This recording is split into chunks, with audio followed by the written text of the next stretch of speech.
All right, so we are watching Vladimir Putin right now. Again, it is, Julia said at the beginning of this, Mika, that this guy is trolling.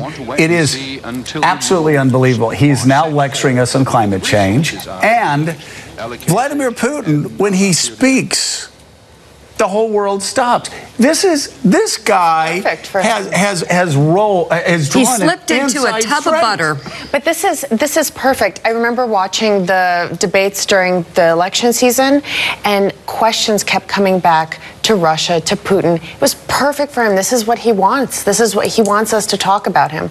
The other thing is him, like you said, him lecturing us on climate change is rich because Russia is banking on climate change happening, on the climate warming, because of all the oil and gas buried under the Arctic, and which is now really hard to access, which is why he was so against sanctions against Exxon, and particularly why now Secretary of State Rex Tillerson was so against sanctions. Wow. They needed, they can't access those reserves themselves right now. They're too difficult to get to given the weather conditions and the like the geo conditions.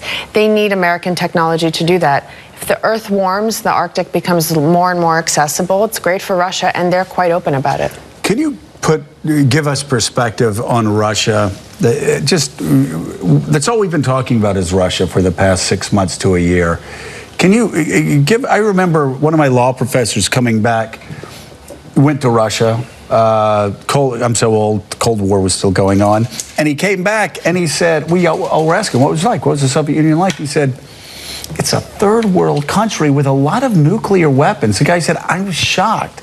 Are we exaggerating the power and the reach of Russia? Absolutely. We're playing Vladimir Putin's game, talking about him right now. You having me on to talk about Vladimir Putin and what he thinks and what he wants.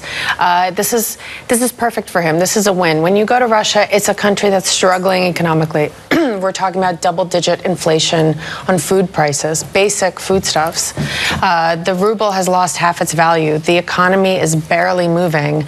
You know, they're saying 1.3% growth, GDP growth in the coming year, and they're saying that this is good because at least it's not negative. A country like Russia should be growing at 7-8%. It's a developing country, but that's again the trap with developing. They're always developing but never getting there, right? They're developing, never developed. It's massive corruption, massive inefficiency. I mean, when you have back in 2010, then President Dmitry Medvedev, who is now the Prime Minister, who has been accused by the opposition of having massive luxury real estate holdings, when he comes out and says a third of our federal budget disappears to corruption, you know that it's at least half, right? It's a pretty fantastic return on investment for Putin. Oh my God. With all